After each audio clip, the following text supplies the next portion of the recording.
आज हम द्विघात समीकरण अर्थात वर्ग समीकरण अध्याय में वर्ग समीकरण का हल द्विघात सूत्र या सूत्र विधि या श्रीधराचार्य सूत्र से हल करना सीखेंगे। पिछली कक्षा में हमने वर्ग समीकरण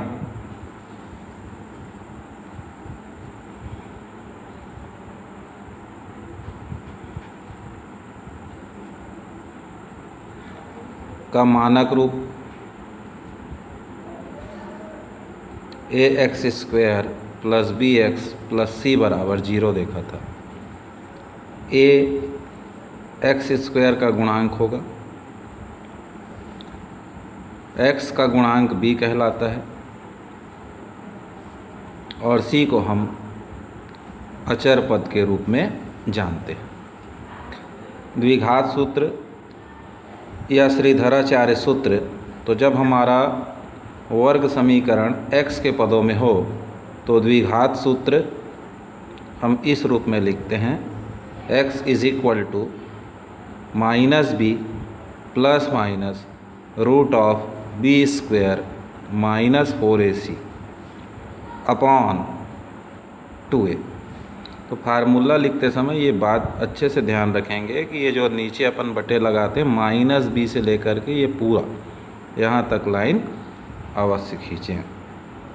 अब हम देखेंगे कि इस विधि से किसी भी वर्ग समीकरण को हल करना बहुत ही आसान होता है।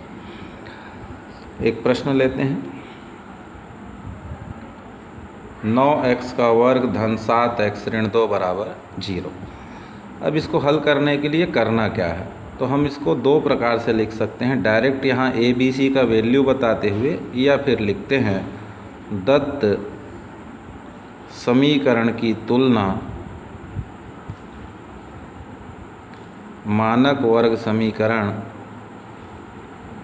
ax² + bx + c = 0 से करने पर। ऐसा लिखने के आप देखेंगे कि यहाँ a का मान कितने के बराबर है, 9। कंपेयर करते जाएंगे, b का वैल्यू क्या मिला, 7, और c का वैल्यू क्या मिला, -2।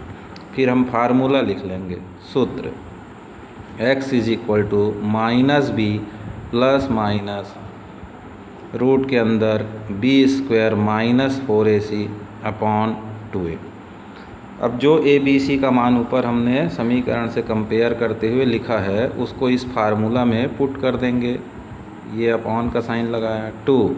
a का वैल्यू था 9, b का वैल्यू -7 ± b का मान 7 का वर्ग ऋण 4 गुणित a गुणित ऋण 2, c का मान -2 लिख लेंगे यहाँ और रूट लगा देंगे।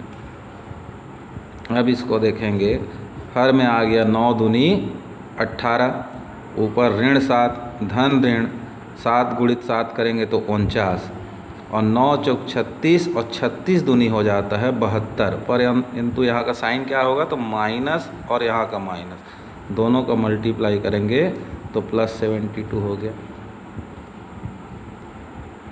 आगे बढ़ेंगे, x = यहाँ ऋण 7 था, 49 और 72 को जोड़ेंगे तो हो जाएगा 121, और नीचे था 9 दूनी 18।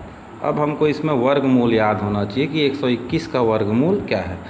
इसमें अगर आपको जल्दी हल करना है तो कम से कम 20 तक की संख्याओं का वर्ग और वर्गमूल आपको याद हो तो बेहतर होगा। ऋण 7 धन ऋण 121 का वर्गमूल 11/18 हुआ। अब सूत्र में यहाँ पर धन और ऋण दोनों चिन्ह लगा हुआ है, तो क्रमशः एक बार धन चिन्ह लेते हैं, एक बार ऋण चिन्ह लेते हैं। तो इसको इस प्रकार से यहाँ लिखा जाता है: धन चिन्ह लेने पर, तो धन चिन्ह लेंगे तो कहाँ, ऋण 7 धन ऋण दोनों लगा था, तो अभी केवल यहाँ धन लगाएंगे। धन 11/18। अब धन 11 में 7 गया तो बचेगा 4, नीचे है 18, 2 के पहाड़ा में 2 दूनी 4 और 2 × 18, तो इस प्रकार से x का एक वैल्यू 2/9 हमको मिला। अब दूसरा चिन्ह क्या है? ऋण। तो ऋण चिन्ह लेने पर x = -7 -11/18 ऋण 7 ऋण 11 दोनों का चिन्ह समान है, इसलिए जोड़ लेंगे। ऋण 18 बटे धन 18, 18 एकम 18, तो यहाँ आ जाएगा -1। इस प्रकार हमारे प्रश्न के लिए आंसर मिलेगा x = 2/9 और -1। एक क्वेश्चन और लेते हैं। 6x का वर्ग धन 7x ऋण 10 बराबर 0। तो पिछले प्रश्न में देखे थे कि दत्त समीकरण की तुलना करने पर लिखा था। अब थोड़ा जब अभ्यास अच्छा हो जाए तो हम इसको थोड़ा सॉर्ट कर सकते हैं। यहाँ a बराबर बता सकते हैं 6 जो x वर्ग का गुणांक है, b बराबर बता सकते हैं जो x का गुणांक है यानी 7, और c बराबर अचर पद जो कि यहाँ ऋण 10 के बराबर है।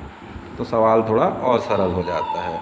फिर लिख लेंगे सूत्र x = -b plus minus root के अंदर b² ऋण 4ac बटे 2a। अब इन मानों को भर देंगे। तो x = तो b का मान था हमारे पास 7, तो माइनस फार्मूला का ये 7 लिख दिए, प्लस माइनस b का वैल्यू 7 का वर्ग ऋण 4 गुणित a का मान था 6 और c का मान ऋण 10।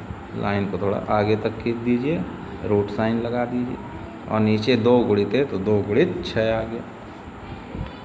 गुणा करते जाइए, 6 दूनी 12 ऋण 7 धन ऋण 7 का वर्ग मतलब 7 गुणित 7 49 ऋण और ऋण का गुणा धन 6 चौक 24 दाहम 240 हो जाएगा। 49 और 240 को जोड़ दीजिए तो ये हो गया 289 जिसका वर्गमूल आपको याद हो तो ऋण 7 धन ऋण 17/12। इसके बाद एक बार धन चिन्ह और एक बार ऋण चिन्ह लेने पर, तो धन चिन्ह लेने पर x बराबर -7 + 17/12। 17 में 7 घट जाएगा क्योंकि अलग अलग चिन्ह है, तो 10/12 2 से कैंसिल कराइए, 2 पंचे 10 2 छक्के 12, तो यह आ गया 5/6। फिर ऋण चिन्ह लेने पर ऋण 7 ऋण 17/12 दोनों का चिन्ह समान है, जोड़ देंगे 17 7 24 ऋण 24/12, 12 एकम 12, 12 दूनी 24, तो आ गया ऋण 2। इस प्रकार से आंसर मिल गया 5/6 ऋण 2/1। घर पर 2 प्रश्न आप अभ्यास कर सकते हैं। पहला प्रश्न है 6x का वर्ग धन x ऋण 2 बराबर 0, जिसके लिए हमारा हल प्राप्त होगा 1/2 -2/3। दूसरा क्वेश्चन है 3x² + 11x - 4 = 0, इसके लिए आंसर आएगा ऋण 4 1/3